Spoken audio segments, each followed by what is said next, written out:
Good afternoon, everyone. Welcome to Nature Folklore Sessions, 18th of September 2022 at the later time of 4 p.m. Irish time.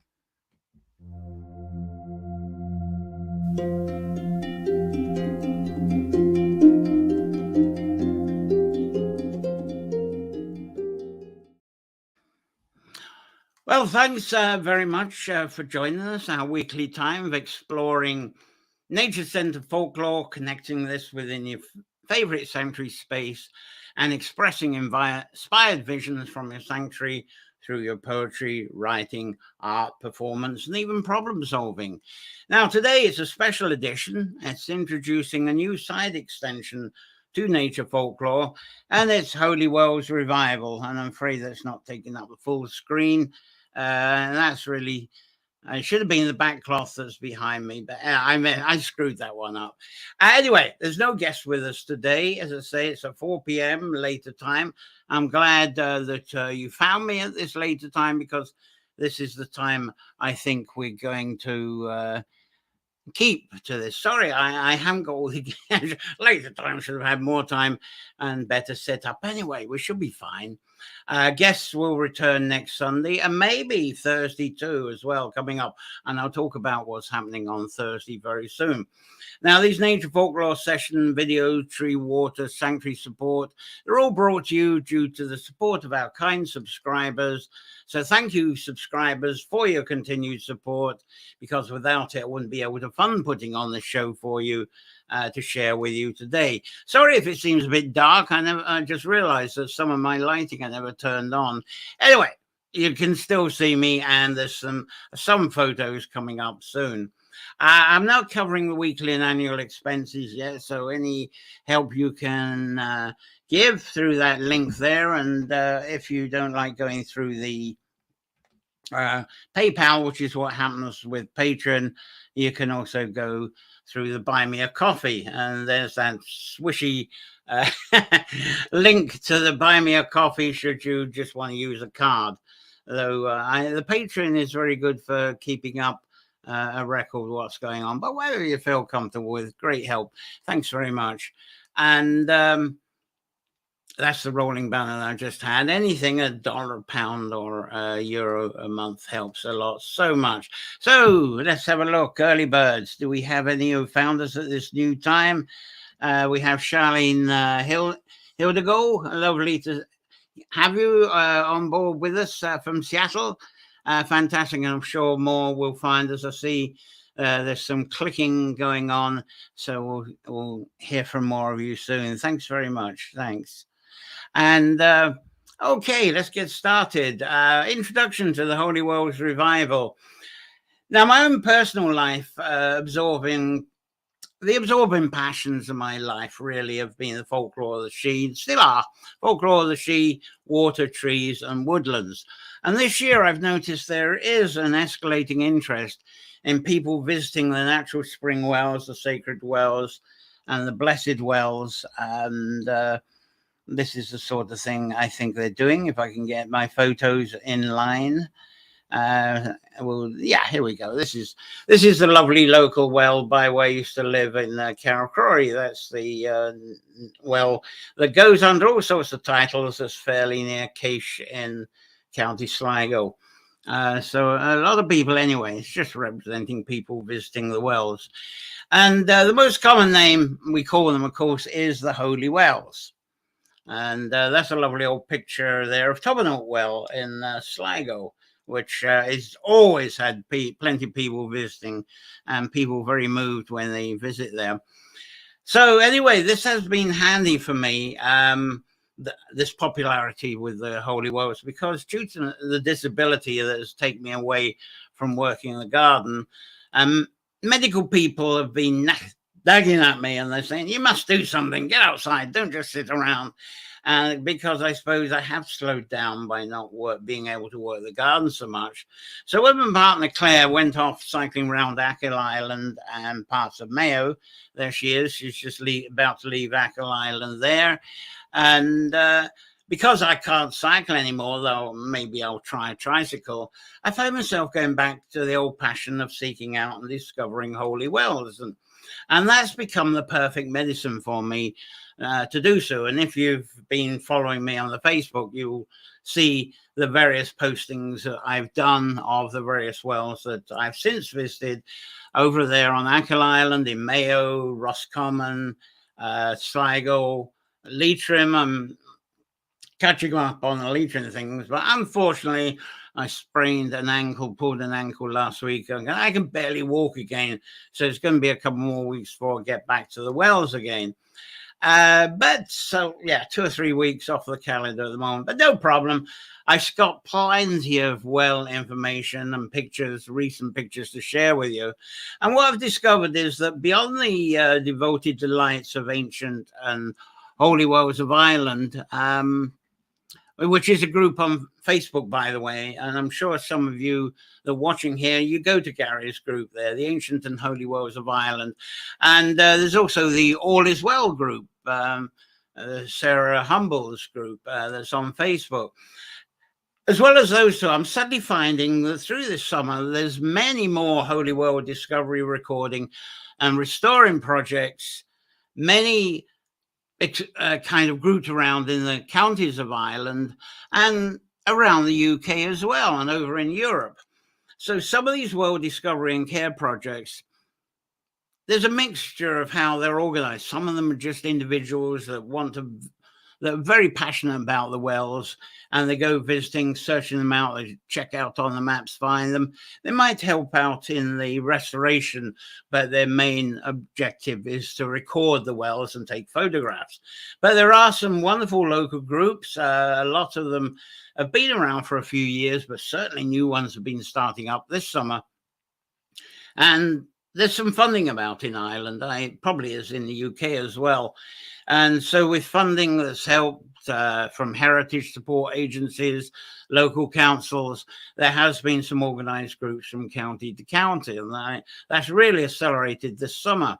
So my current idea here, and this is what the introduction is about, is to develop a Holy Wells revival hub, I suppose the best way I can describe it. It'll be in a website platformy type of way that'll work as a hub, and I'll be providing plenty of information through this broadcast, through YouTube and through Facebook as well, maybe a bit on Twitter as well, to keep up with the latest things that are going on in Holy Wells Revival. And I'll use this hub for sharing links to spring and holy wells exploring and care groups, and provide additional information about the wells as well. Now, and also link you to new stuff as it happens through the Nature Folklore Well group, and also this weekly Holy Wells Revival broadcast that I'm now going to be doing weekly on Thursdays, as well as the Nature Folklore Patreon page. Those of you who have subscribed to Patreon, you'll know what I mean by that. So let's see who's joined us in the last few minutes. We got Jane Gilgan here. Great to see you, John. Here we go. Sorry to hear about the sprained ankle. And thank you, Jane. Edge of Epping Forest. Oops, Penny Stevenson. Wonderful. So that's Backhurst Hill on the edge of the Epping Forest then. Ginny Davis is here in through the YouTube from Suffolk, UK. Lovely to have you here, Ginny. Thanks very much. Wonderful. So to continue on with what I got here. Now, as a broadcaster, as I say, excuse me a moment while I sort this out. Right, here we go. I haven't got that many photos I would have loved to put on this week, but on the Thursdays when I broadcast this, you'll get lots of photos. And I say, I'm going to be doing a short weekly Holy Wells Revival broadcast. It's going to be on Thursday, 7 p.m., not the 4 o'clock, 7 p.m. Irish time. I'm going to try and limit that to about 30 minutes. I hopefully will start having guests mainly from people with these groups in various counties, not only in Ireland, UK, and across Europe, and even the USA as well. I'm going to invite that very soon. And I'll also, on these Thursday sessions, will update you with weekly news of what's going on in the ancient and holy wells world.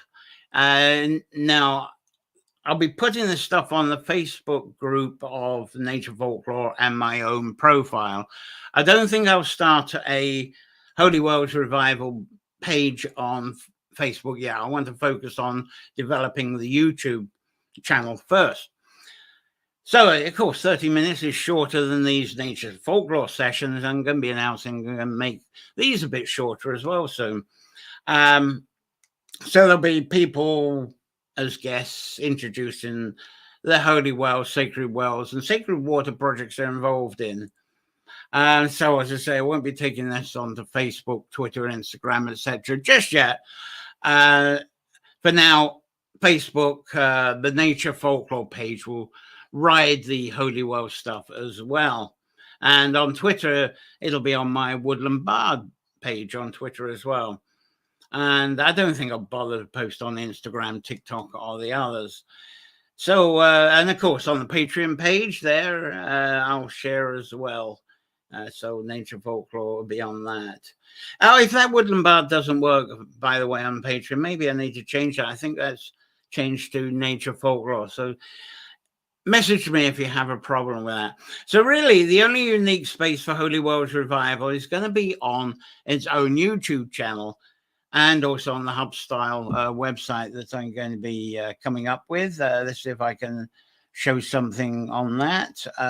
There's supposed to be something on that hasn't come up yet.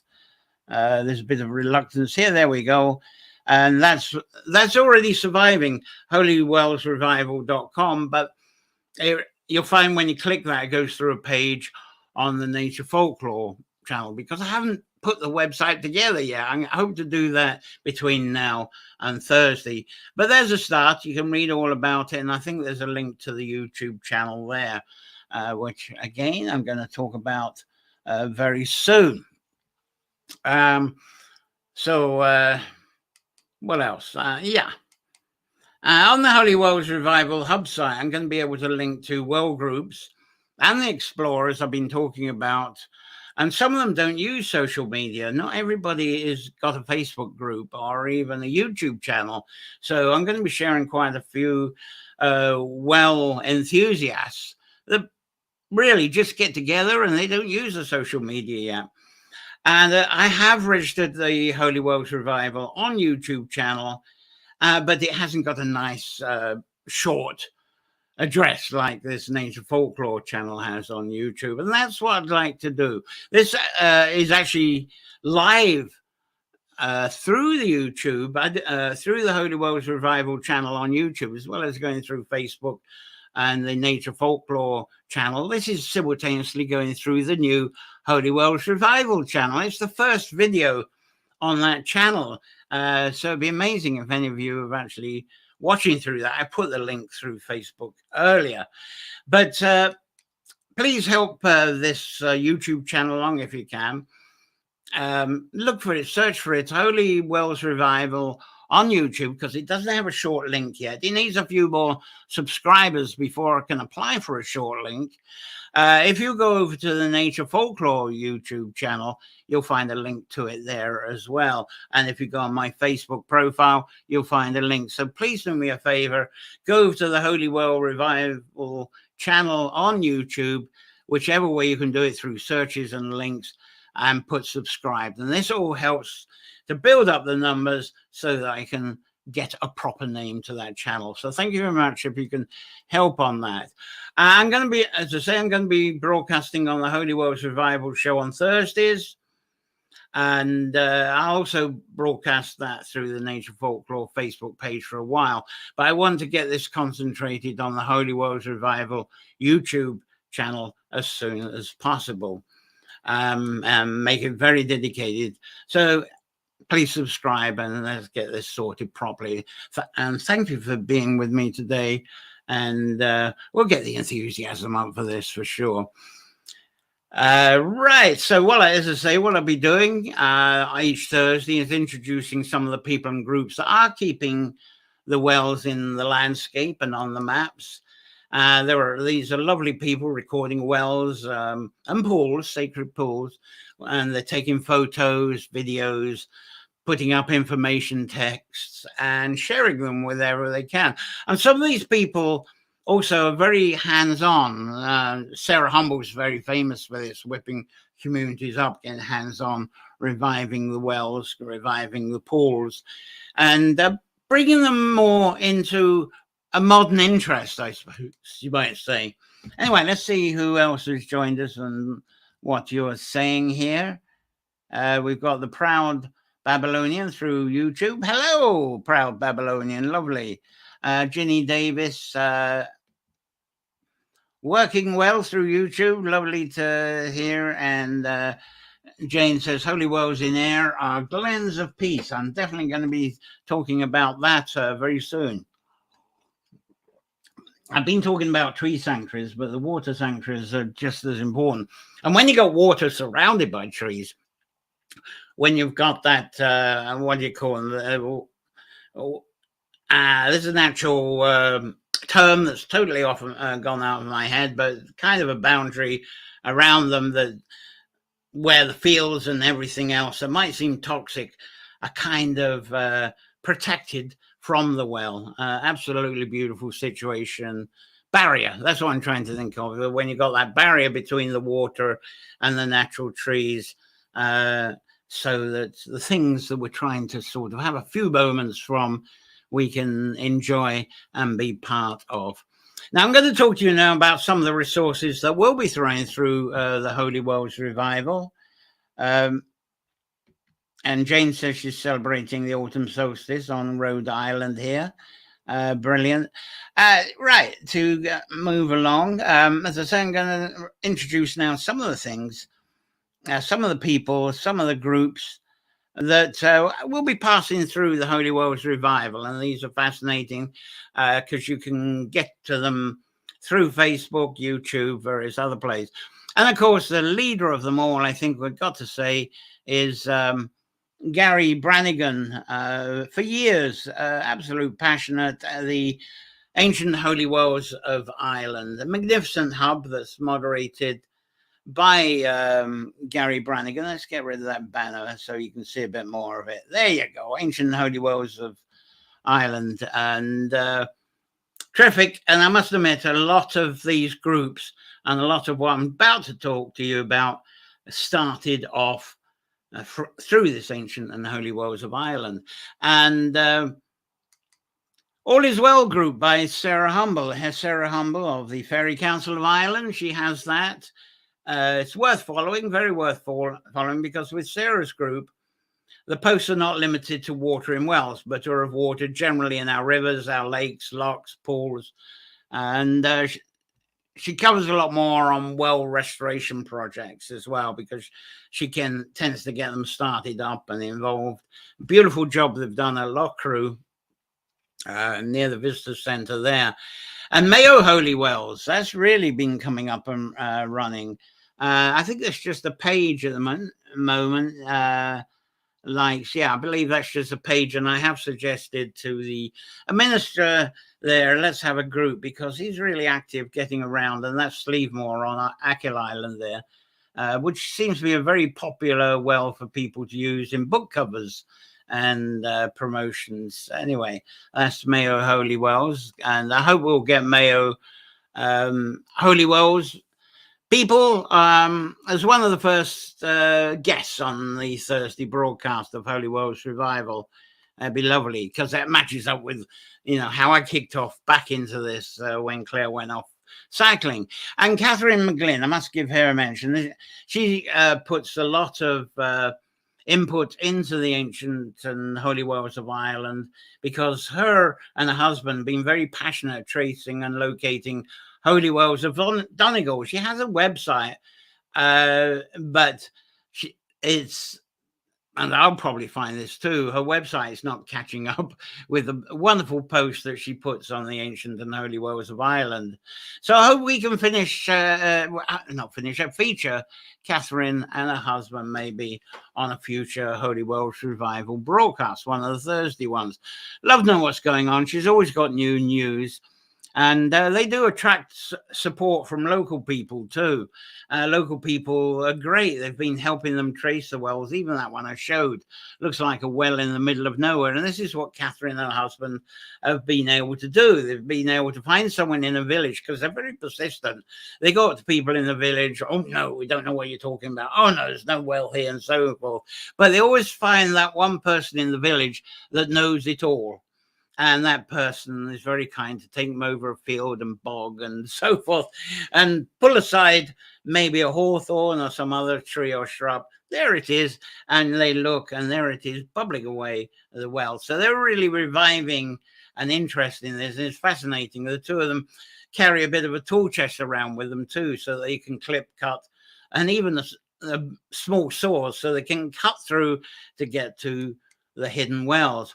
Another one I must mention, and he actually posts on All Is Well more often than Ancient and Holy Wells of Ireland, but the value of his work is so good that Gary always does a repost onto the Ancient and Holy Wells of Ireland. So Hagan McQuaid, lovely photo collections. Let's try a couple here. This is the sort of thing he posts. He seems to be going off to a well every couple of days, mainly in County Sligo. So there we go. We've got one there, typical of what he features, Shimo High Park, County Sligo. And here's another one that he's visited recently, sleeved on Coletta Forest, Tyrone. He went up to Tyrone for that one. So he kind of went out of the Sligo. He's not strictly Sligo, but most of his posts tend to be. But there we go. He's drifting into other counties, which is fantastic. And he also contributes to, Hagan also contributes to the Holy Wells of Sligo and Leitrim, which is a group, I believe. No, that's a page, community. That'll be a page. But worth checking that out as well, because this stuff gets up there. Now, right, Rosalind Durkin. Here's another one, very active.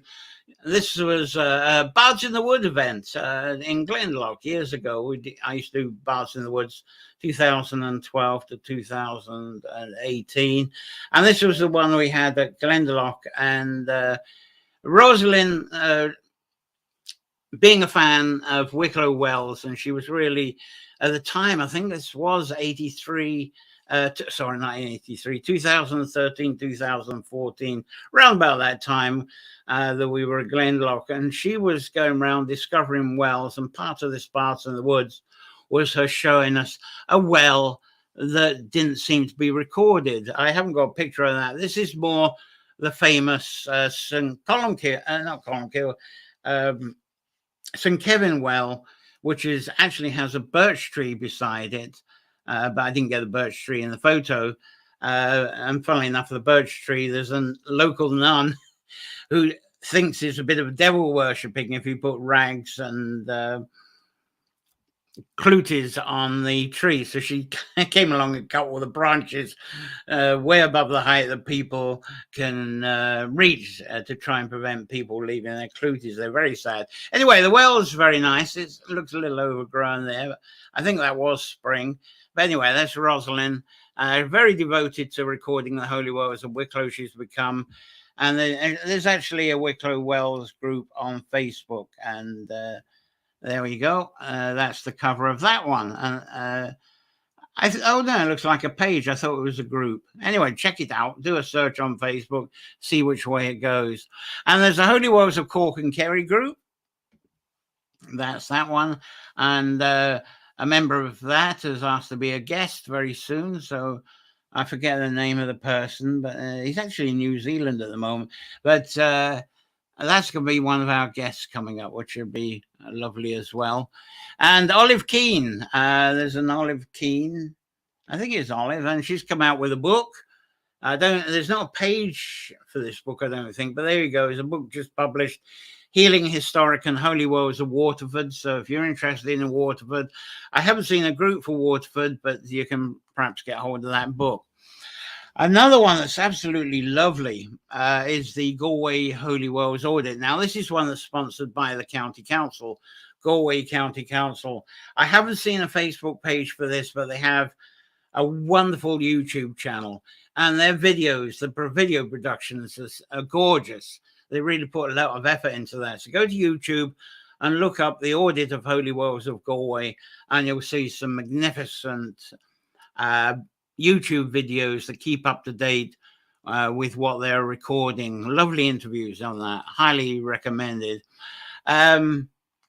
Anyway, there's Meath Holy Wells. Now, Meath, they don't seem to have any social media. That's about the best I can get on it. Do any of you know anything about the Meath Holy Wells? They don't seem to be active on the social media, certainly not Facebook, on YouTube. I'd love to know more about it. I'll probably write to them as well, see what we can get on that. There's the Holy Wells of Tipperary. That's also, I think, got some county sponsorship as well. But look, if you do a search on Facebook for the Holy Wells of Tipperary, it wasn't long ago they had a county survey. It's closed now, but there's the form of it.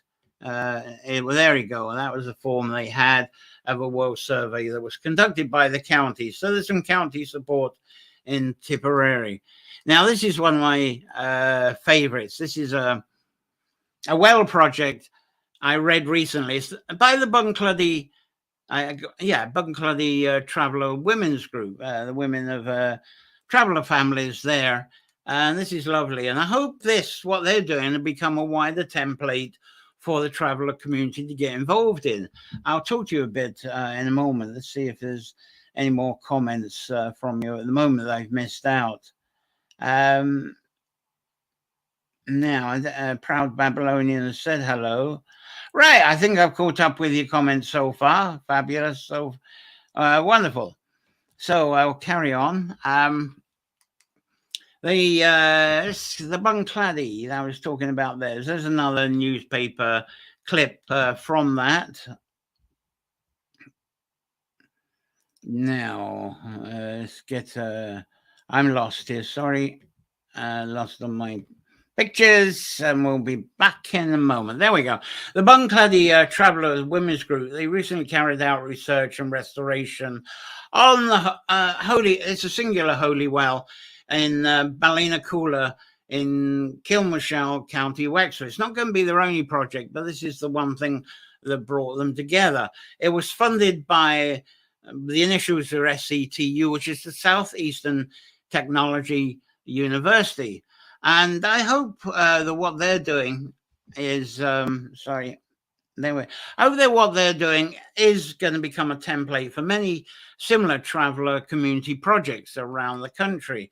I think this is wonderful because one thing I have noticed is a lot of 15, 20 years ago, I was meeting traveller people, and a lot of them didn't think it was that important to learn to read and write so much. It wasn't very much in their culture. But a lot of them have decided and have realized there's benefits through this, and they've gone through the educational system. There's a lot of travellers that got degrees now. And I think what's wonderful about this is they've taken their education back to the traditions of the travellers' old culture. And it was a way of having them revive, because it did seem that the travellers, all of their old traditions and their practices were kind of being pushed aside, faded away due to changes in modern culture. And it wasn't long ago, as I say, 15 years ago when I visited Holy Wells. I couldn't find the pictures at the moment, but I often go to Holy Wells, particularly Leitrim and Sligo and Roscommon. And the travellers would actually be there, and they would be collecting water. They'd have their plastic drums of water, and they would also use that space for their faith rituals, contemplations. And sometimes I've seen them do baptism. I saw baptism of the White Well in Tara by travellers once as well, and I've seen it in Leitrim. So it's wonderful how this is going back, because as I was going to the wells over the years, it was less and less travellers. There wasn't the conversation. So it's great, the education and the sponsorship by the university, taking them back to the wells. Let's hope this happens around the country, because there's no better culture in the country for reviving and bringing the spirit of the holy wells back. That's what I feel. Another one I'd like to introduce to you, if I've got, I wonder if I got the picture. No, I didn't get the picture up for this one. If you can look it up in Facebook, Woman of the Water. They've got a Facebook page, and they've got a website. So look for that, Women of the Water. It's on Facebook. Sorry, I didn't have the picture up. And it goes beyond Ireland, and they go overseas as well. And they're not just holy wells, they're sacred pools as well. Anything with sacred water. And so those are some of the links to the holy wells and sacred groups that I'll feature on the Holy Wells Revival show on the Thursdays. So please message me to link me with other wells, water and pool caring groups that are around the world, especially if you're not watching from Ireland right now, especially from the USA. So one thing I must say, this project, though it sounds as if it might be all Ireland, it isn't. I hope that Holy Well Revival will be for the whole world. So anybody can contribute to this water sources hub. And I know there's a Scotland Holy Wells and Healing Springs group, if I can find that. That's theirs. No, it isn't. That should be theirs. No, it isn't. There's reluctance for the photo to come up. There we go. Scotland Holy Wells and the Healing Springs. That's on Facebook as well. And to go wider a bit, there's the Sacred Springs of Britain. The Holy Wells, Healing Wells and Sacred Springs of Britain, another Facebook group. Although that, unfortunately, it's an extremely wide group. They go off into other subjects. They sort of lose the plot. But have a look. There's a few interesting contributions there. There's also the Holy Wells of Britain page. It's very different. It's not a group. It's an actual page. But check that out. They have additions. And there's probably additions that you can put there. Go to that. That's fascinating as well. There's the going to Scotland. There's the Scottish Borders. That's the Sacred and Holy Wells of Scotland Borders and Beyond. Again, it's a page, not a group at the moment. And there's various groups around England that seem to be represented by pages rather than shared groups. Groups, very common, it seems, in Ireland, but not so much in England. I don't know why, or the UK. It'd be nice if they started up more groups and encouraged to take their pages into groups. Holy Wells of Cornwall, that's another one as well. Let's see what we got here. Yeah, I think that's a page. It might be a group. Check that one out. Cornish Holy Ancient Healing Historic Welsh. Might be lucky and find that's actually a group. There's Holy Wells of Dorset. There you go. That's a page, definitely. There's the Isle of Man one as well. There's Devon. There we go. We got Devon. And we got Warwickshire, Holy Sacred Roadside Wells and Springs of Warwickshire. And as I say, the Isle of Man, which that looks like as if it's a page. And France, there's France. We got going away overseas a bit more. There's the one of France, Holy Wells and Sacred Springs of France. And that's a group. That is a group. And there's one as well, which is very ambitious. Click over, please. There we go. Holy Wells, Healing Waters of Ancient Wells of the world outside of the UK. Group, it's a very loose group, but worth checking out. Now, one important resource I've not mentioned so far is Gary Brannigan's got an excellent book, The Ancient and Holy Wells of Dublin. And that's there. Oh no, that isn't it. Oh dear, don't say I haven't got it up. No, that's well, it's in there. Ancient Holy Wells of Dublin. I did have a separate feed for his, but it doesn't seem to have come up in my photo section. But that actually, I pulled that up just a few minutes before the broadcast because Sarah Humble is surrounded by drizzle wherever she is parked. She has a motorhome that goes around the country exploring wells and other things. And if she's got drizzle That must be either in Donegal or West Mayo, because I think that's where the drizzle's falling in Ireland today. We've had quite a nice dry day, and I think the south has got a bit of sunshine. So sorry, I haven't got the direct. I did have the direct picture. Let's see if I can pull it up. I don't know why Gary's book didn't come up. I'm going to try and get it up. No, that's not it. It's Gary's book seems to have disappeared. I don't know why. I can't. It's not even on my computer. His book. Oh well. Another time I will have it. That's a real mystery why his lovely book has disappeared. No, it's bad luck. We haven't got that. Anyway, it was on.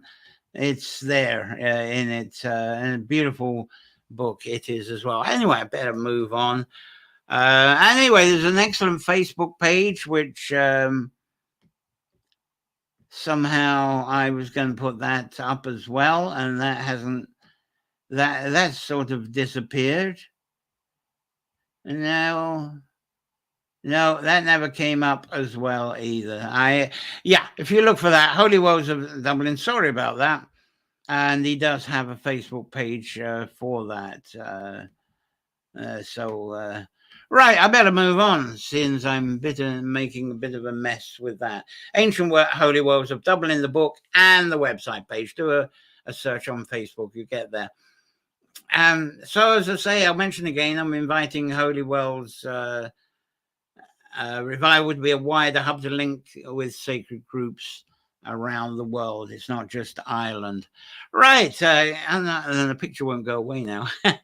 Now, as I say, with the USA viewers, which here, please link to me to USA sacred pools, wells, and sacred points on rivers. And also, any of you, please message me about the wells and water pool groups that you belong to or that you admire. That would be very helpful. There's a bit of commenting going on here. Let's see. Comments are going strange at the moment. Let's see. Right. Anyway, Stevenson's on. There we go. Wells and Healing Springs has information on 56 holy wells in Lincolnshire. Wonderful. I'm hoping to find out more of these. So that's another one to add to the list. Thanks very much for that, Penny. There's also a well in Wirral that Cliff Carr and Susan Samuel introduced to us a few weeks ago. I'm going to get back into that and link that up as well. So now I think I better link up to my own foundation feelings for my attraction and connection to what we call holy wells. So please join in with this to add your feelings, thoughts, and the way that you use the holy wells as well. And I sprinkle in a bit of popular knowledge and understanding as well. Now, holy wells, blessed wells, and sacred wells, they do appear to us in various forms. Sorry, I don't have any photos. It looks like my photo collection got into the cloud somewhere. Anyway, the most common that we know of are the springs of water bubbling up from deep inside the earth, and they come into small pools. And sometimes these pools are not small, but they can be large ponds and even lakes and lochs. And many of these sources, many of the large rivers, their sources are these pools. The Shannon Pot up there in Fermanagh, great example of that. Not Fermanagh, it's still in Cavan. That was one of the photos that's got lost in the cloud that I wanted to show you. Anyway, a lot of you have visited there, and the Shannon Pot, that leads to the beginning. Well, it isn't strictly. They have swallow holes, which I'll explain on the website, and all the swallow holes congregate into this beautiful sacred pool of legend, and off it goes to form the Shannon and the wonderful legend of Shannon as well. But there's various places. You go to Belcoo, there's St. Patrick's Well there. That's a lovely big pond as well. And Ogla, near Tulsk, is another one. So there's various that are quite large, and even Loch Key, that's near Boyle, though it's not regarded as a holy well, that's very much a spring that's bubbling up. So there's quite a few legends around that as well. So many of these wells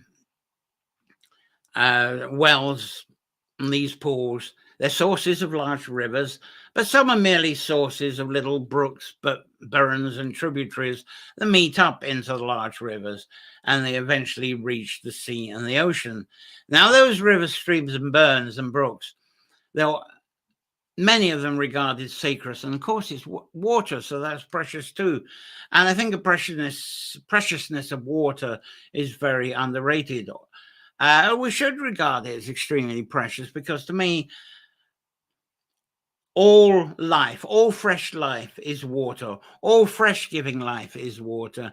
And going back to the springs that we call holy wells, a lot of people, when they think of holy, they think of the doctrines of the Christian faith, I think. But let's go back to the Saxon origins. Saxons have words, ancient words, medieval words, that seem to vary from Heil to Heil. And the meaning of that, because all words are about conditions and feelings rather than things.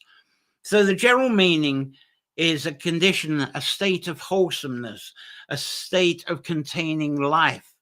And I always think that if the entities we describe all over the world that rise up into our realm of thought, when we are beside these wells or pools or any deep source springs, perhaps the Greek water nymphs is a great example. They're perhaps the best known. And along with the fae, the sprites, especially in Cornwall with the sprites, and the fairies, and the she. I like to think, I interpret the life from water as being she myself. Now, with all of these interpretations and visions, I think we're considering variables of dark, watery wombs. They all come up from the soil. They all come up from the rock deep down below, which is dark. And the water comes up from this dark and gives light, gives life into the light. So you've got the watery darkness bringing life into the light through the water. Just like our individual human bodies, the way they're formed. We're all formed in a dark womb, and then we come out into the light. We're born into the light. So to me, the entities create stories of something visual that we can relate to. It's good to have the entities and in a form, because to me, the life in the water, it's unseen. We don't have a language good enough to describe it, really, limited. So, but we can, being creative people with hands, we can put stuff together. We can create images that explain the entities to us that we can use in stories or something visual like our art and sculpture and so forth. But the heart and life of this is the water, and that's why I regard this as being precious, because it holds life.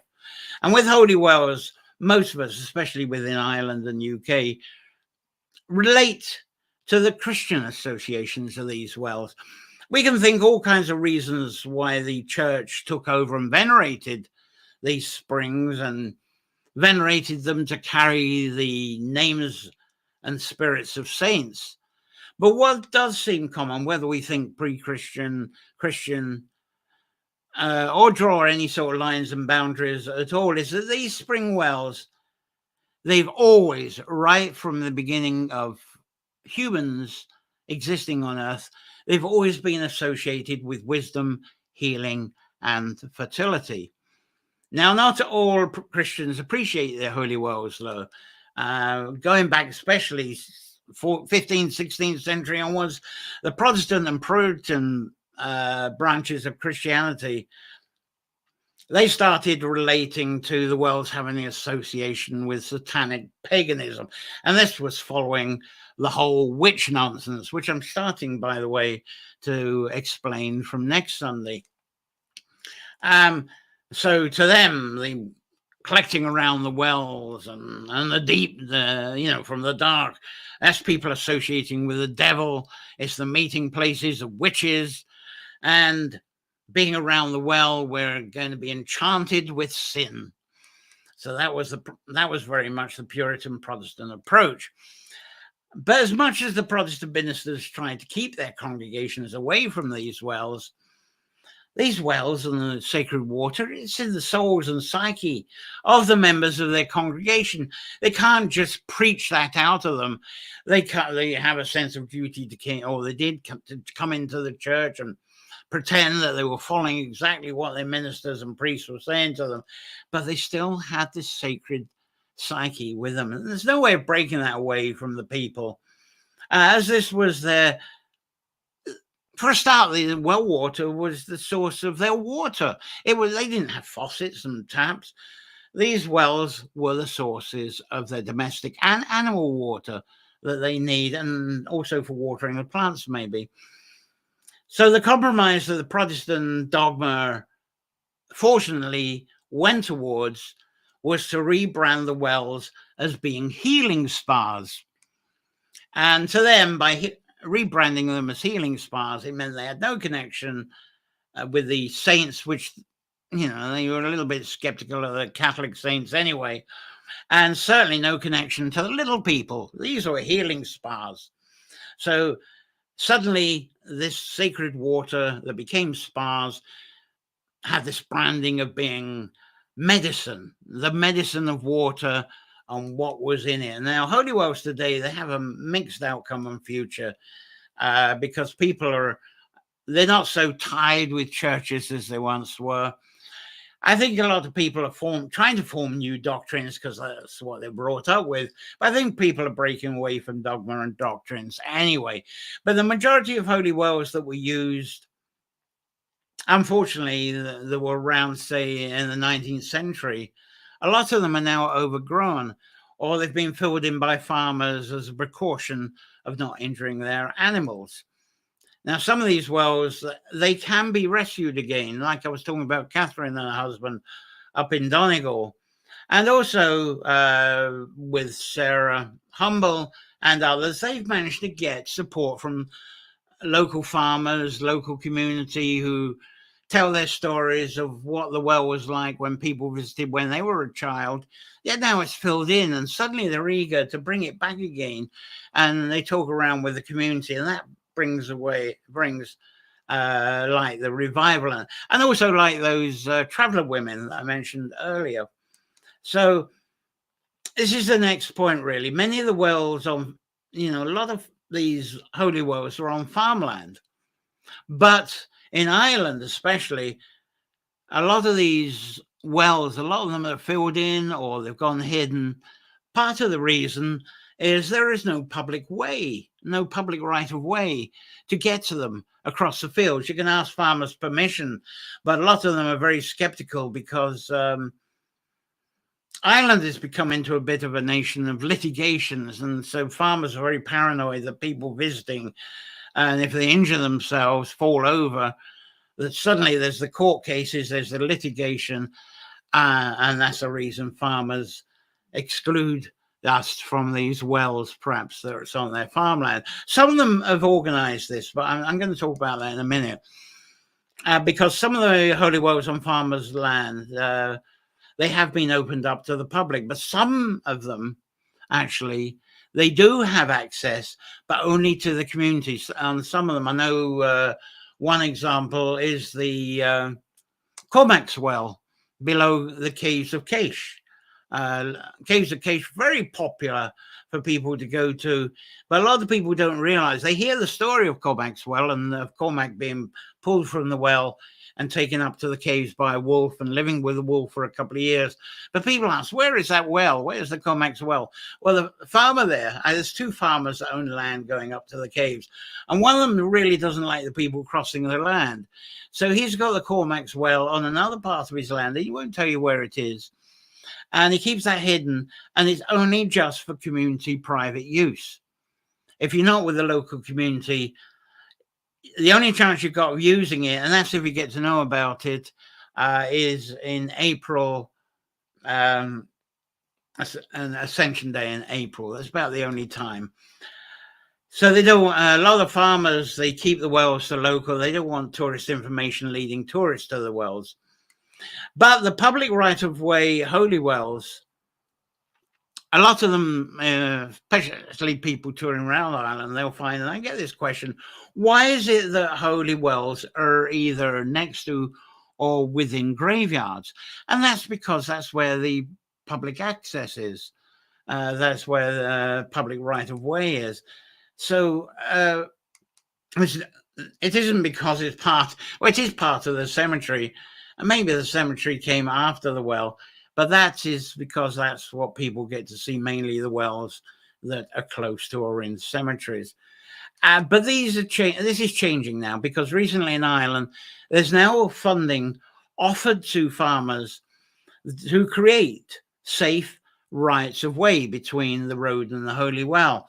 One of the places you might be familiar with, and now this is not Holy Well, but if any of you have been to Fornox in County Meath, an amazing big is presented as an ancient Stone Age cairn. It's near Newgrange, and you will see that as you go up to it, there are fences both sides, and there's a path going to it, and it separates it. It creates a barrier between the farmland and the people, so it becomes safe for the people, and it became safe for the animals. And if there's an insurance claim because someone injured themselves going up the path, then it tends to be government responsibility, not the farmer. Some of these wells, I went to one, I featured it not long back.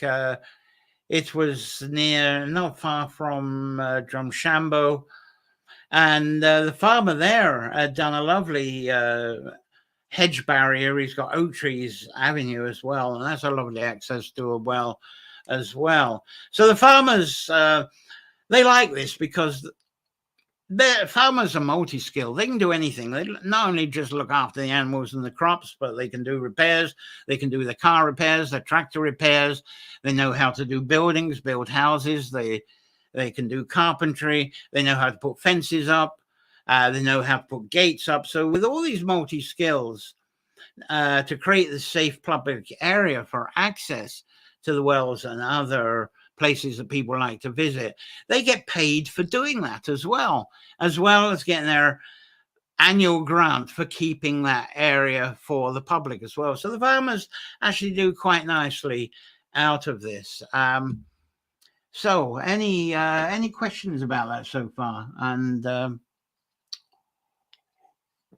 I'm nearly finished now. I'm going to try and keep just to the hour with this. Have I missed any of your comments? No, I haven't. Anyway, as I say, wells are becoming more and more popular for visiting, and these days the culture of walking around the well, reciting the Hail Marys and other chants while counting rounds off on your rosary beads, that's all declining. And visitors today seem to enjoy certainly tasting the water. I wish I had the photos up for this. I've got some. Let's see if I can get this one up. If I can. I think this is a lovely photo if it's here. I might not have got it up. Yes, I think I have. I love this. This is one of my favorite photos of tasting the well. I've showed you on this on other Nature Folklore ones if I can get it up. Yeah, there we go. Just in case someone falls in, there you go. People who do anything to taste the water well, that's the one near Acacia's well. So people enjoy tasting the water, bathing in the water as well, and maybe taking some of the water away. And also, while present, enjoying some quiet contemplation for meditation and prayers. And I'm going to change my virtual background for this last bit, because this is a lovely one. This is actually known as the Serpent's Head. This is in, I'm going to change that for the background. And that is in Monaster Aden. That's in County Sligo. That's actually a Boulogne stone where the Kirsten stone would have been put in. People are still trying to interpret what that is. And there is a person there that's contemplating. So people enjoy being present at the wells, contemplating, quiet time, meditation, prayers as well. And holy wells have also become places of social gatherings, of very respectful social gatherings, such as sharing music, poetry, and some people even bring small picnics along and clear up very well after them as well. And some social gatherings are there to attend to the flowers and herbs. And some of the more and more of these wells have a boundary of gardens that adds to the peace of it. And so there's a lovely gathering, people coming together with that, and they'll share a bit of a picnic whilst they do that as well. So it's very much a place not only for contemplation, but for community as well. So it's all about caring, isn't it? And but the holy wells, they're still open without bias for those who still hold the need for chanting their Hail Marys and rosary beads. Why not? If that's their passion, that's what their connection is, that's the way to go. And there's absolutely no bias. The wells, it's just got a wider use for now. Now, through the Republic of Ireland, holy wells are supposed to be, this is serious stuff now, they're supposed to be under the care of the OPW. Interpret what you will out of OPW. No, I won't. This is a family show. I'm not going to repeat some of them. Office of Public Works is what it's supposed to be. But until recently, the OPW seem to have paid much attention to the wells, except there has been some interesting archaeological finds by some of the wells. So that's perked up the OPW a little bit to look at them further. But sadly, when they do decide to do an archaeological dig, that means the well gets closed to public access for a few years. When OPW decide to do a research on a place, it just seems to take forever, unfortunately. Anyway, through the UK, they've got the National Trust. Their approach, fortunately, I wish we had this, it's much more community and people connected. They've got holy wells that are in their care under the National Trust. And the National Trust really look after the holy wells very well. And they do encourage people to visit them, very different to our OPW. So what is the attitude to sacred holy wells where you live? If you don't live in Ireland or UK, what's the attitude to wells? Or even if you live in, what's the attitude to the wells that live near where you live? Now, the famous Irish poet Seamus Heaney, I'm not going to recite it, but he wrote a poem called The Cure at Troy. And this poem is a tribute to holy wells, and it was actually read out by President Joe Biden on Irish RT television when he was here. And when Joe Biden did this, I believe it inspired a USA-based holy wells researcher, Dr. Celeste Ray, and she set up a database of Irish holy wells. And that's a constant project in the making, as I know that Holy Wells Revival is now going to be. But one of the disadvantages is Dr. Ray does live in the USA, so it limits how much time she can actually put to coordinate communities to take part, because she's involved in various other projects, some various nature projects in the USA as well. And I know I'm really stretching it a little bit, maybe by doing Nature Folklore each Sunday, and I'm doing this wells on the side. But as I say, the old people say, get yourself out there. So this is what's really picked me up, because to me, that's sanctuaries as well as the trees. And that's very much the theme. Everything from Nature Folklore, to me, in a way, it comes from these wells. That's the starting point. But the progress in of Dr. Ray's project, it's very interesting, very worthy so far. Anyway, let's have some comments coming through.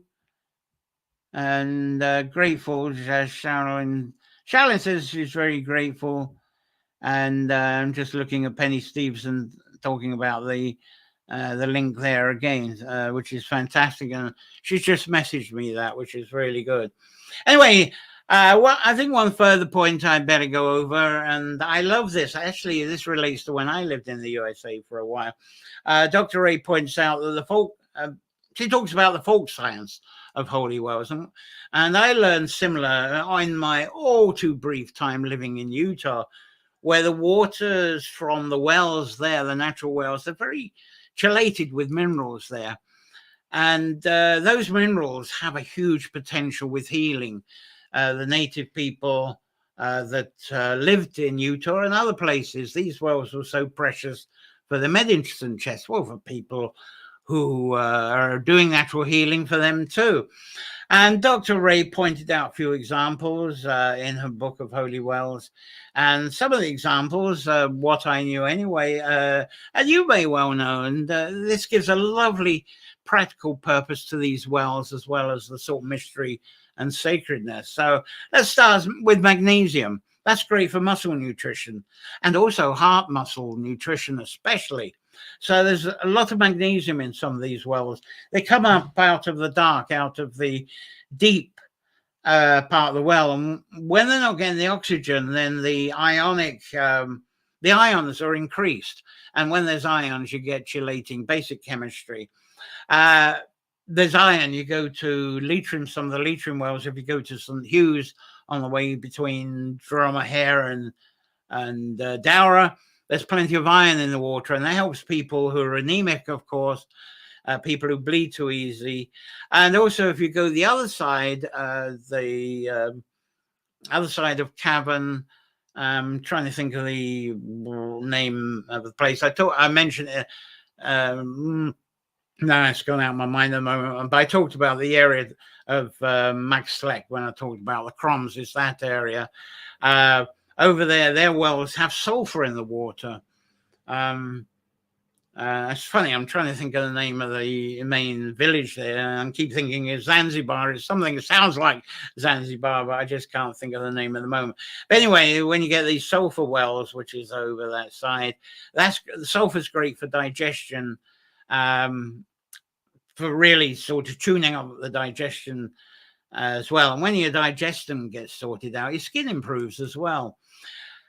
There are shoreline holy wells. Again, I wanted to bring up pictures of those, but they've got lost. And what happens is on the shoreline, you get brackish water. You get the seawater mixed in with the spring water from deep below. And that's chelated sodium, basic sodium chloride. Nice sort of natural sea salt, but not too thick, not too heavy. So that's also great for eyes. A lot of these shoreline wells, I say, is wonderful for seeing better. And when you got a little bit of brackish water, great eye wash, great eye nutrition. So these holy wells are not just believed in for healing, though. Some also, that's some of the healing things I've given you. But people will contemplate, they'll get ideas, they'll get intuition, they'll get inspiration. They get this magic sacredness from the fae, from the fairies, from the sprites, from the Sidhe, all of this inspiration and wisdom that's served by the Sidhe, etc. So poems come about, stories come about, and some wells, they actually do have little fish and eels that appear in them. And it's good luck to actually see them, because these fish, they hide in the rocks inside the well. So a lot of visitors won't actually see them, because the fish I think they see shadow coming, so they hide. But if you do see an eel or fish, when you look into the well, it hasn't sensed you coming, then that's regarded as being an omen. Some regard as good omen, but the pessimists regard that as a bad omen, of course. And we're popular, of course, are the stories of the salmon in wells, also fish, trout, salmon and trout being fished from wells or pools. And the salmon and trout stories, like the non one, probably an exaggeration of these fish and eels that appear in these wells sometimes. And the exaggeration especially is in the eating of the salmon that you get out of the pool, being the salmon of knowledge that's pulled out of the pool or the well. And fabulous stories, but I'm not going to go through them now, because I'm really want to get closed on this. But some of these wells, there's one that's in Roscommon, beautiful one, Breeds Well in Roscommon, where they become baths for women to bathe in, and that's said to increase their fertility. I went to one in Birkhead in Morayshire in Scotland. Sorry, I haven't got the pictures of that. I'll show you that another time. But bathing in the well water, having baths. Kildare has a foot bath, doesn't it? quite similar in a way, but women regard this is from the she, a gift from she, sacred water, not only for oh, sorry, I'm losing words on this. No, I'm losing my words. Anyway, so not only for... No, I'm sorry. I'm suddenly going to see now this afternoon. But anyway, wells are used for bathing and later baptizing. That's what I'm saying. So the idea is track the water while bathing to enhance the fertility. Then through the fertility, the child is created and born, and that same pool used for the baptism of the newborn child as well. So any more comments about that? I think that's as much as what I'm going to say on the wells. As a reminder to keep this show afloat, and now the wells, the Holy Well Revival. There we go. Again, it's the Patreon. It's either Woodland Bard, or I think it's... I'm going to have to check this up and get this banner right. Woodland Bard or Nature Folklore. And then there's this one as well, as buymeacoffee.com. If you don't like using PayPal, you can just use a card on that. So, and if you're a cash person, you can put cash in an envelope and message me. I'll give you the address. £1 or euros or $1 a month helps so much. And now coming up on the 25th of September, I'm going to commence the 8 weeks of the So On series, and the first 3 are going to be a repeat, and I hope a lot more together. Is that I've been looking forward to this all year, to being able to do this, which is Cauldrons and Ale, is the first 3 weeks of the 8 weeks of So On. And let's give you that. The first picture of that never came up. I'm going to try and get a lovely picture of that up. I don't know why my photos were reluctant to come up for you today, which is pretty sad. No, it's not going to come up. So I'm going to show you this one. I had a lovely cartoony one, but it's got lost in the ether again. That's an interesting one. That's from the old medieval. I'm going to explain that. That's actually going to be in part 2. And that shows what the broom was for. And I'm going to explain what the heck's that broom doing in that building, which has got some smoke coming up. And there's that lad who's actually come to get something. So that's actually from part 2. And that's a bit of a clue. Next week, 25th September, which is Cauldrons and Ale. And I'm going to be talking about the origins of all that. That's going to be on part 1. It's fascinating. And I think you'll be very surprised with some of the content of that. And Nature Folklore is changing format a bit. I've just gone over the hour now, as I often do. I'm trying to avoid going into 90 minutes. What I'm going to do is reduce this show to 30 to 45-minute broadcasts. I'm going to continue with 4 p.m. Sunday Irish time. But look out for a notice. There's actually an apple festival in Leitrim that I'd like to go to. So next Sunday, I might make 5 p.m. I'll let you know in the week. Wait for the announcements. But generally, I'll try to keep it at 4 p.m. on Sunday. And then I'll have an overtime extra. And I'm going to be having that on Edition. All the stuff I don't cover on the Sunday, that'll be broadcasted on Tuesday at 6 p.m. Irish time. So instead of going the full hour and a half, the stuff I don't talk about, I'm going to have a part 2 overtime extras that you can actually watch on Tuesday. And now the 7 p.m. on Thursdays Irish time, that's going to be the 30 minutes long edition of Holy Wells Revival. So the Sunday edition will always be live, but those Tuesday editions may be pre-recorded sometimes. But I'll try to be around during the pre-recorded ones to respond to any comments that you make. So thank you for contributing to the polls, which is the reason why I'm making these change decisions. I have polls out, and this is where you were guiding me. You wanted later broadcast at 2 o'clock, just was not popular. 4 o'clock it was popular. 6 o'clock, 7 o'clock, all those were popular. Shorter editions was something you asked for as well. And the days you liked Sunday, and those other days was sort of similar. So anyone here with any more comments? If you're watching this broadcast as an archive, please keep the comments going, and I will return time to time to answer them. Subscribe with the bell on the YouTube. Remember, please look for the Holy World's Revival channel and click subscribe there. That's very useful at the moment. When you actually go to Nature Folklore YouTube, you'll see a link to it there as well. So I wish you a safe week, full of wonder, inspirations, all sorts of lovely enchantments. So I think that's all I've got for you today. So until next Sunday with Witch's Cauldron and Nails, which I'm sure you'll absolutely love, it's bye-bye. Thank you so much.